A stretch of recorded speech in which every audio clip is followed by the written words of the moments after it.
This video is a reminder. It's a standard for NHL players and NHL teams to be evaluated in different ways compared to how us fans evaluate things. Today what we're doing is talking about Montreal Canadiens trade pieces. No, not trade targets, not guys that we think the Canadiens could be looking for, but guys that the Canadiens could trade away themselves and what these trade prices might actually be.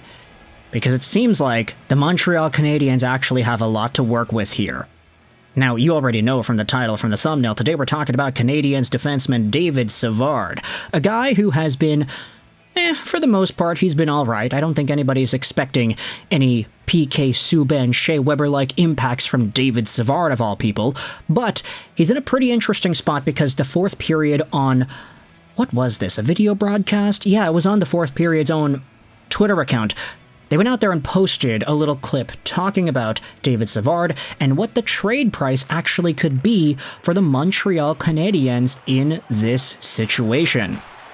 Savard, 34 years old, 6'1", 234, right-handed guy, signed on till the end of this season, making $3.5 million a year.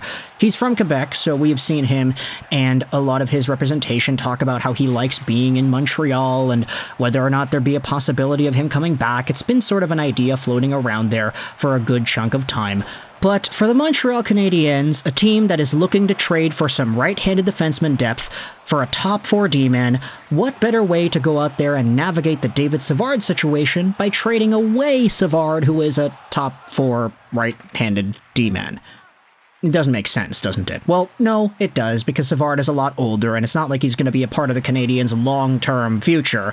I mean, when Cole Caulfield is posting up goals and doing all these crazy things in the playoffs, and when Demidov is on the team, leading the team in points, you bet your behind David Savard's not going to be on the team. He's going to be too old. So for now, with the Montreal Canadiens still in a rebuild phase, what are the options for David Savard on the trade market, and what could the Canadiens get?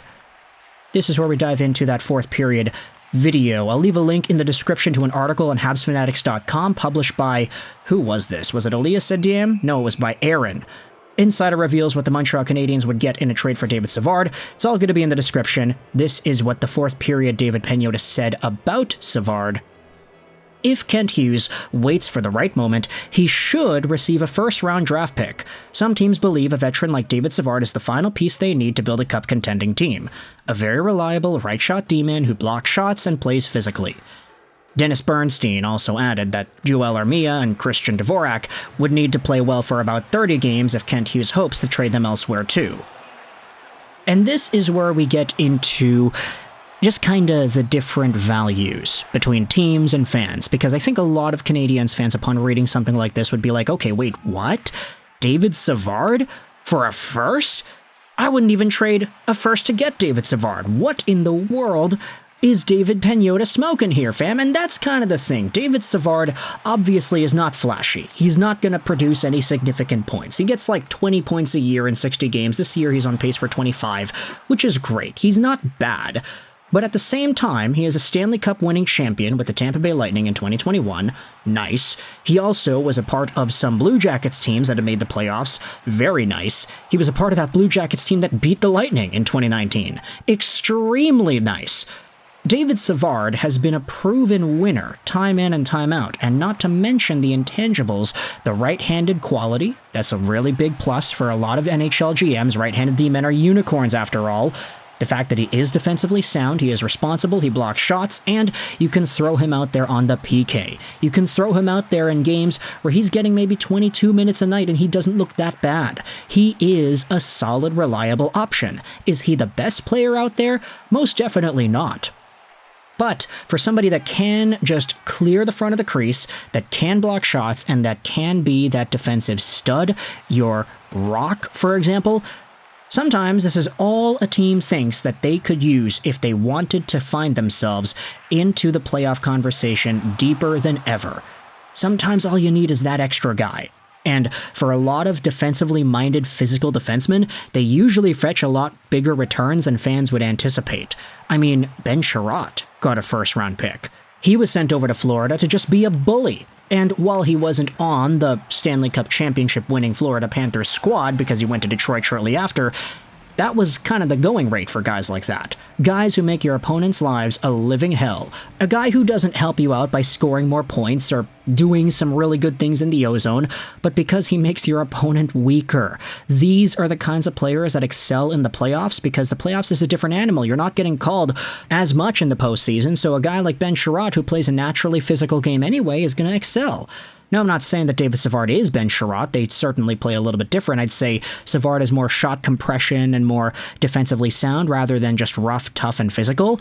But David Savard has some of those qualities that have made him a tangible asset for Stanley Cup caliber teams in the past. So for Kent Hughes to potentially get a first-round pick out of this guy, especially if it's a team that's like maybe just on the cusp looking in, then okay, if it's a 19, 18, 20th, 21st overall pick, then I think that's a pretty good deal.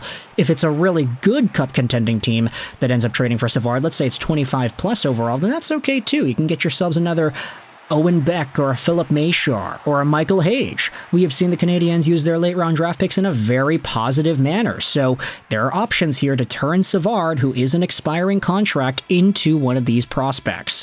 Now, for some of the other guys, I wanted to talk about this too, just to end off the video because it was mentioned. If you wanted to talk about some of the other names that the Canadiens could trade away, Armia, Dvorak, yeah, I kind of do agree. If they're going to go anywhere, they would need to have a good sample of about, let's say, 20 to 30 games to prove to other teams that are scouting the Habs, hey, these guys still bring tangible value. I think Dvorak is like so net neutral to net negative that it's difficult to really find a team that would be interested in that. I mean, there are so many other centers in the market that would be a lot better and more impactful than Dvorak, and maybe cheaper too, that I think he really needs to get his head out of his behind if he wants to provide attraction to any sort of an NHL team looking to improve their roster. Yoel Armia, I've always been a fan of him. I honestly think I'm a little bit more biased towards Armia than most Canadiens fans. Mostly because when it comes to his prime skill sets, a lot of the things that separates him from other NHL players, his reach, his physicality, his size, his frame, I think it's really great to see that every time he's on the boards. I like watching Armia play, but he does need to be a little bit better if he wants to be more attractive to other teams. Even though I think, personally, that as a middle to bottom six penalty-killing guy, Yoel Armia is a great get. Maybe he needs to produce more points, too, to make it a little bit more worthwhile. But either way, I want you to let me know your thoughts in the comment section below. How do you feel about the Montreal Canadiens trade prices for guys like David Savard, Christian Dvorak, and Yoel Armia?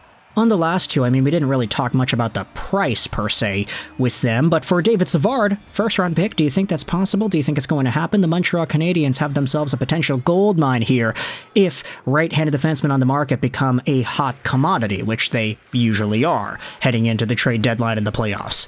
That is, unless Kent Hughes decides to just re-sign David Savard. Oh, here's 2-year contract worth $2 million each, and then it's like, okay, well, now they can't trade him anymore. But anyways, let me know your thoughts in the comment section below about this idea of Savard getting traded for a first. Do you think it's possible? What team do you think he would go to? And what are your thoughts on Dvorak and Armia too? I hope you enjoyed this video. And bye.